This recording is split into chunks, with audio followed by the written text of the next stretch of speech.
मौलाना कलीम सिद्दीकी के यूपी जाने की याचिका पर सुप्रीम कोर्ट का सुनवाई से इनकार। नमस्कार, स्वागत है आप सभी का लीगम फिगम स्टडी विद मी में। न्यूज़ नेशन TV.com की एक ऑनलाइन खबर हम पढ़ रहे हैं और ये IANS एजेंसी द्वारा खबर लगी है। तो हेडलाइन हमने पढ़ी, अब पढ़ते हैं कि आखिर क्या है पूरा मामला। सुप्रीम कोर्ट ने उत्तर प्रदेश में धर्मांतरण रैकेट चलाने के आरोपी मौलवी मौलाना कलीम सिद्दीकी की उस याचिका पर विचार करने से गुरुवार को इनकार कर दिया जिसमें उन्होंने अपने भतीजे की बरसी के लिए राज्य में प्रवेश की अनुमति मांगी थी।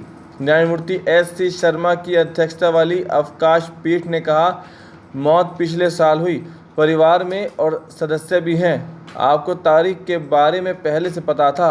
सुप्रीम कोर्ट की ओर से पीठ के समक्ष पहले भी आवेदन कर सकते थे। आपको फला तारीख को जाना है। आवेदन सुनवाई के लिए अब आ रहा है और अब रस्में पूरी हो चुकी हैं। पीठ में न्यायमूर्ति PV वराले भी शामिल थे। अवकाश पीठ इस बात से अप्रभावित दिखी कि परिवार के सबसे बुजुर्ग सदस्य सिद्दीकी पिछले साल भतीजे के जनाजे में शामिल नहीं हुए थे।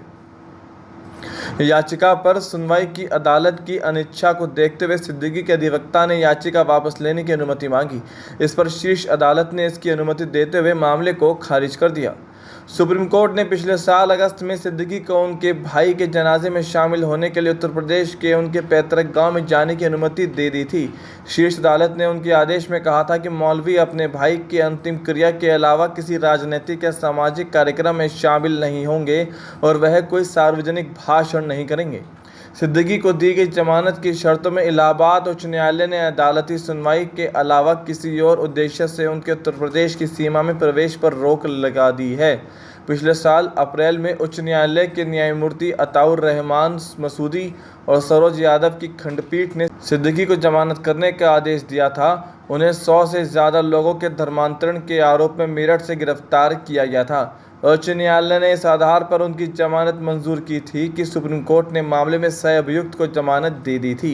यूपी ATS ने दावा किया था कि वो देश में सबसे बड़ा धर्मांतरण सिंडिकेट चला रहे थे। उनके ट्रस्ट को हवाला के जरिए पैसा मिल रहा था।